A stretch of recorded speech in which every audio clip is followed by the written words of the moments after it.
Salam, para pemirsa Gema Harapan TV dimanapun Anda berada. Senang sekali saya, Pendeta Paul Panggabean, menjumpai Anda dalam program ini. Pembahasan firman Tuhan saat ini, saya beri judul dengan kekuatan kata-kata.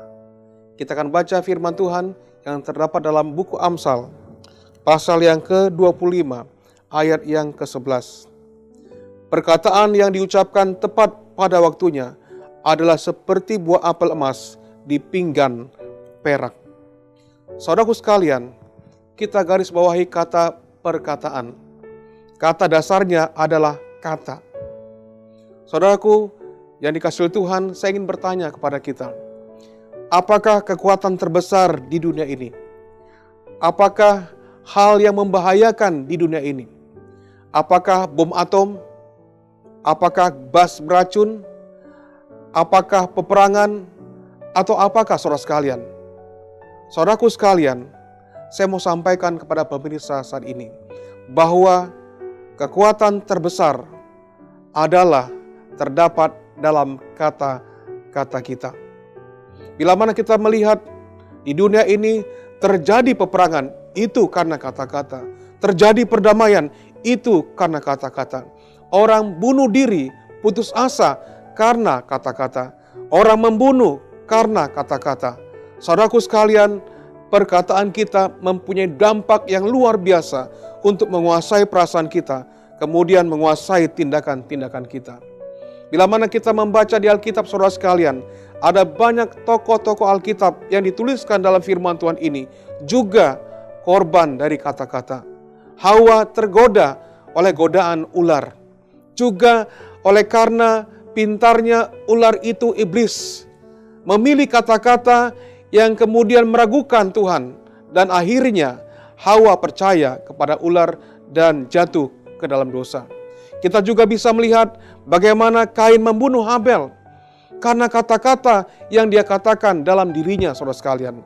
Bagaimana kita melihat Yusuf dijerumuskan oleh abangnya ke sumur lalu dijual kepada saudagar dibawa ke Mesir, juga oleh karena pengaruh kuat dari kata-kata. Kita juga melihat bagaimana Elia mau bunuh diri oleh karena putus asa, juga karena kata-kata. Saudaraku sekalian, Gema Harapan TV dimanapun Anda berada, kita tahu sering tanpa kita sadari, kita memilih dan menggunakan kata-kata yang tidak memberdayakan kita. Seringkali kita membiarkan kata-kata kita lepas begitu saja, tanpa memikirkan apakah kata-kata itu mempunyai dampak yang baik atau tidak, baik kepada diri sendiri maupun kepada orang lain. Saudaraku sekalian, apakah sedahsyat itu dampak dari sebuah kata-kata? Suatu kali ketika saya memberikan seminar motivasi di sebuah perkumpulan, ketika seminar belum dimulai, saudara sekalian, saya perhatikan para peserta seminar datang dari pintu sebelah kiri, pintu sebelah kanan. Mereka datang dengan perasaan yang lesu, letih, tidak bersemangat, tidak bergairah. Lalu mereka duduk dalam kondisi lesu, tidak berbahagia dan tidak bergairah. Kemudian ketika memulai seminar, saudara sekalian, di awalnya mereka tidak bereaksi apa-apa. Tetapi ketika seminar sudah berjalan terus, saudara sekalian, mereka mulai menegakkan kepala mereka, memperhatikan kalimat demi kalimat yang dikeluarkan. Dan akhirnya ketika seminar sudah berakhir, mereka memiliki semangat, mereka memiliki gairah, mereka memiliki kekuatan untuk menatap masa depan, untuk membangun kehidupan mereka lebih baik dari kondisi mereka sebelumnya. Saudaraku sekalian, inilah kekuatan dari kata-kata. Seringkali kita bertanya dalam kehidupan kita, mengapa kehidupan kita tidak berubah? Mengapa kita sering mengalami hal-hal negatif? Jawabannya, saudara sekalian, adalah karena kita selalu memilih kata-kata yang menjadikan kita, perasaan kita negatif, dan itu mempengaruhi seluruh kondisi kita, dan tindakan-tindakan kita tidak diarahkan kepada hal-hal yang memberikan kebahagiaan kepada kita, saudara sekalian. Saudaraku yang dikasihi oleh Tuhan, kita akan perhatikan ada dua hal yang saya mau sampaikan pada kesempatan ini kepada pemirsa. Yang pertama adalah bagaimana pengaruh kata-kata yang kita katakan kepada diri kita sendiri. Dan yang kedua adalah bagaimana pengaruh kata-kata yang kita sampaikan kepada orang lain. Sebelumnya, saudara sekalian, saya mau sampaikan sesuatu bahwa membentuk kebiasaan baik itu susah di awalnya. Tetapi ketika sudah terbentuk, akan memberikan kemudahan-kemudahan kepada kita. Membentuk kebiasaan jelek, negatif, mudah di awalnya. Tapi ketika sudah terbentuk, akan menyulitkan kehidupan kita. Saudaraku sekalian, kita berkata-kata positif, kita berkata-kata negatif, bukan terjadi secara tiba-tiba. Tetapi itu berdasarkan kebiasaan yang kita ulang-ulangi secara sadar ataupun tidak sadar setiap waktu dalam kehidupan kita. Di otak kita ini, saudara sekalian, ada sel saraf yang bernama mielin. Ketika sebuah informasi masuk ke dalam pikiran kita, maka akan terjadi hubungan sel antar saraf. Dan hubungan sel antar saraf ini didukung oleh komponen yang bernama mielin saraf, yang membentuk selubung akson sehingga informasi itu bertahan lama dan semakin kuat.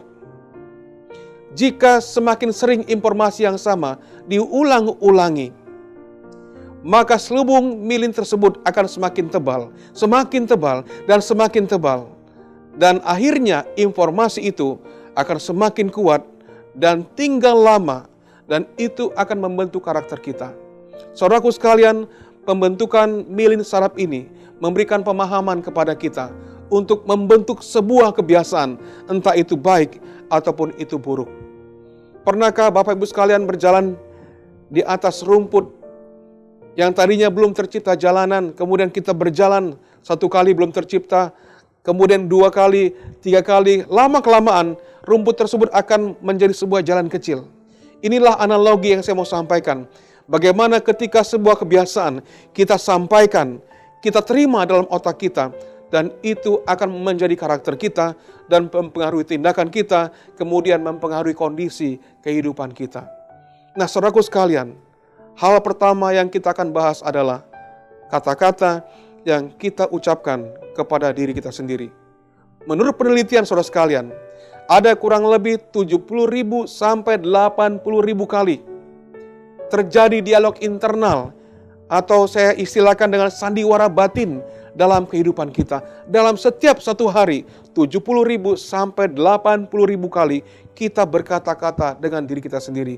Ketika kita mencuci mobil, dalam pikiran kita, kita berkata-kata, mungkin mengatakan sesuatu kejadian yang lalu, mungkin memikirkan hal-hal yang akan dilakukan pada masa akan datang. Ketika kita mencuci pakaian, kita berkata-kata dengan diri kita sendiri, dialog internal kita, saudara sekalian. Ketika kita menyapu, ketika kita melakukan apapun, seringkali kita mengadakan dialog internal. Saudaraku sekalian, yang menjadi pertanyaan sekarang adalah, apa yang kita katakan kepada diri kita? Apakah kalimat-kalimat yang kita katakan kepada diri kita membangun kehidupan kita, menyemangati kehidupan kita, atau melemahkan kita, saudara sekalian? Apa yang kita katakan kepada diri kita? Apakah 80.000 kali ini itu bersifat negatif atau positif? Kita tentu tahu akibat dari hal-hal tersebut. Bila mana kita berulang-ulang mengucapkan kata-kata negatif, saudara sekalian, itu akan mempengaruhi seluruh kehidupan kita. Kita akan cenderung bersifat negatif kepada situasi tertentu, kepada orang lain ketika bersikap kepada kita. Ketika mereka berkata kepada kita akan cenderung menerjemahkan itu semuanya secara negatif. Namun ketika kita membiasakan diri kita berkata-kata kepada diri kita, kata-kata yang positif, hidup kita pasti berbahagia. Hidup kita pasti penuh dengan sukacita. Hidup kita pasti penuh dengan kedamaian. Saudaraku sekalian, ada sebuah ilustrasi kisah nyata yang saya mau sampaikan kepada saudara pada saat ini. Dalam sebuah rumah tangga, istri ingin merayakan ulang tahun. Kemudian dia membuat janji dengan suaminya. Papa, jam 9 nanti, Papa datang. Jangan pergi kemana-mana, kita akan rayakan hari ulang tahun saya di rumah. Iya, Mama. Lalu suaminya pergi, saudara sekalian, kerja di kantor. Istrinya kemudian sibuk di rumah mempersiapkan segala sesuatunya. Dia siapkan makanan yang enak. Dia membuat hiasan-hiasan yang indah. Kemudian selesai, dia menunggu jam 7 dia sudah duduk di meja.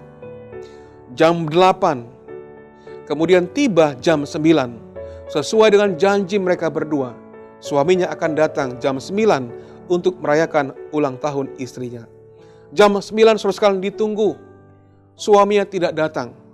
Nah saudaraku sekalian, saya mau memberikan ada dua hal yang mempengaruhi pikiran ibu ini. Yang pertama adalah kata-kata yang negatif yang dia sampaikan kepada dirinya sendiri. Ketika jam 9 suaminya belum datang, ibu ini berpikiran negatif. Dia mulai berpikir suaminya mungkin bertemu dengan seorang perempuan.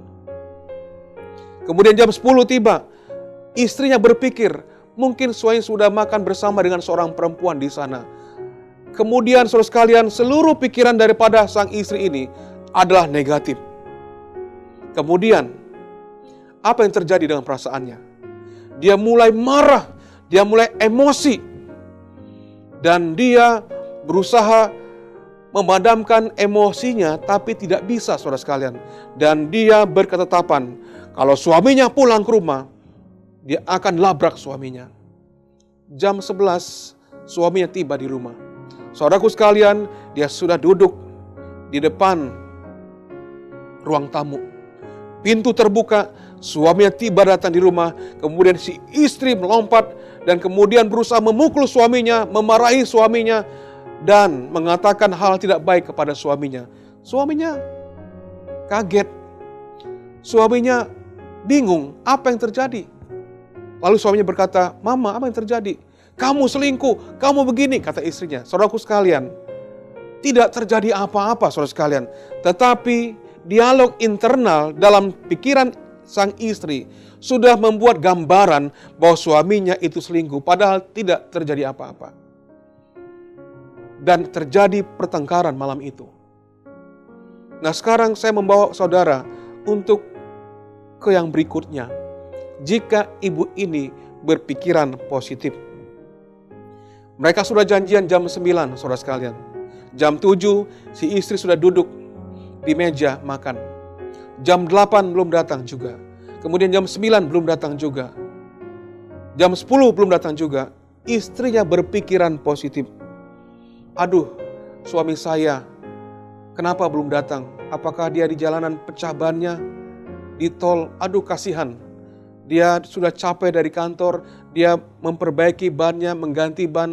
Aduh begitu capek, begitu letih, kasihan dia. Pikirannya negatif. Apa yang dilakukan? Dia mendoakan suaminya. Tuhan, pimpin suami saya agar bisa tiba di rumah dengan selamat.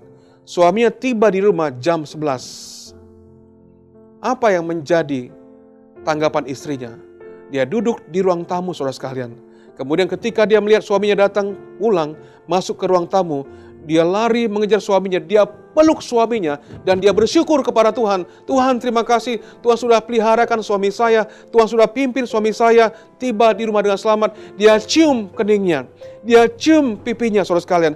Mereka berpelukan saudara sekalian, hanya karena pengaruh kata-kata yang kita katakan kepada diri kita sendiri dalam dialog internal kita.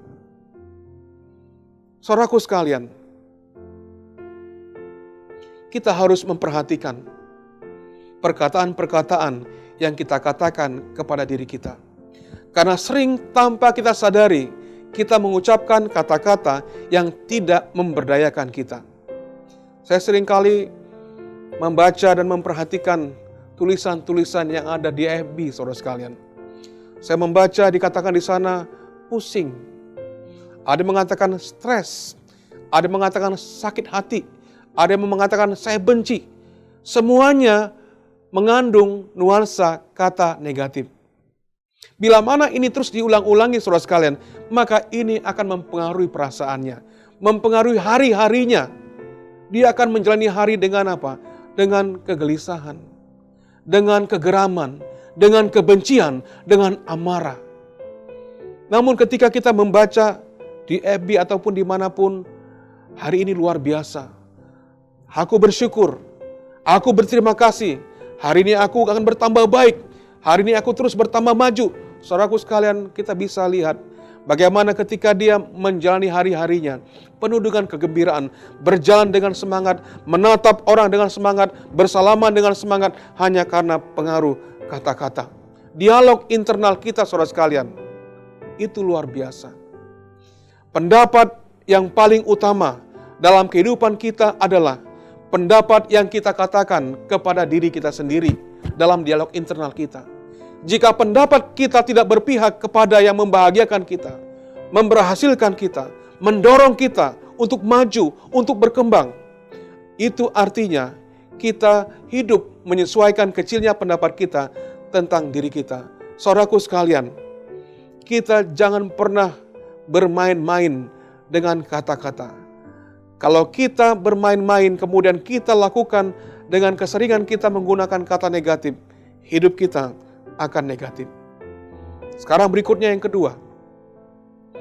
Bagaimana perkataan yang kita katakan kepada orang lain. Ada orang, saudara sekalian, pemirsa dimanapun Anda berada, mereka ngomong dulu baru mikir. Tapi ada juga orang yang mikir dulu baru ngomong. Biasanya orang yang ngomong dulu baru mikir, dia tidak bisa mengontrol kata-katanya. Dia tidak bisa menyeleksi atau memilih kata-katanya apakah itu baik atau tidak. Apakah kata-katanya itu menyinggung perasaan orang lain atau tidak. Tapi biasanya kalau orang ngomong, mikir dulu baru ngomong, cenderung kata-katanya dipilih kata-kata yang baik. Dia pertimbangkan dengan sebaik-baiknya apakah perkataan ini menyakiti hati orang, menyinggung perasaan orang atau tidak. Nah, saudaraku sekalian, perkataan yang kita katakan kepada orang lain, kita ambil skop yang sangat kecil, yaitu dalam keluarga kita masing-masing. Seorang suami, apa yang dia katakan kepada istrinya? Apakah kata-kata yang memberikan kebahagiaan, sukacita, kedamaian kepada istri? Mungkin pada waktu mereka pacaran dulu, saudara sekalian, sang suami mengucapkan kata-kata puji-pujian yang luar biasa, sehingga membuat istri terhanyut dan istri merasa bahagia. Tapi ketika mereka sudah menikah lama, maka kata-kata yang indah tadi sudah mulai berkurang. Berubah kepada kata-kata yang menyakitkan perasaannya. Apa yang kita katakan pada istri kita? Banyak hal-hal negatif yang kita katakan kepada istri kita sangat mempengaruhi keutuhan, kelanggengan rumah tangga kita, saudara sekalian. Kemudian kita sebagai seorang istri, apa yang kita katakan kepada suami kita? Apakah kita mengatakan kalimat-kalimat yang baik, yang memberikan semangat kepada istri kita?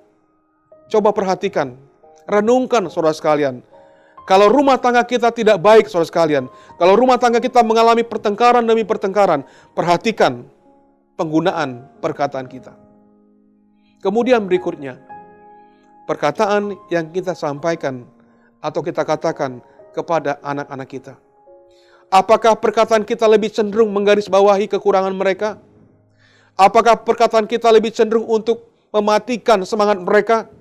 Saudaraku sekalian, ada banyak orang tua yang akhirnya menjadikan anaknya tidak baik oleh karena perkataan-perkataan orang tua tersebut. Orang tua berpikir ini masih anak-anak. Saudaraku sekalian, kita harus perhatikan bahwa setiap perkataan yang kita sampaikan kepada anak kita akan terserap dalam pikiran mereka.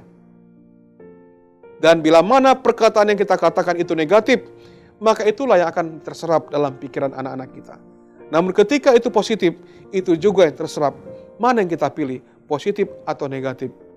Saudaraku sekalian, kadang-kadang kita sebagai orang tua berkata-kata dalam pujian kita ketika anak kita berhasil untuk mencapai suatu prestasi tertentu.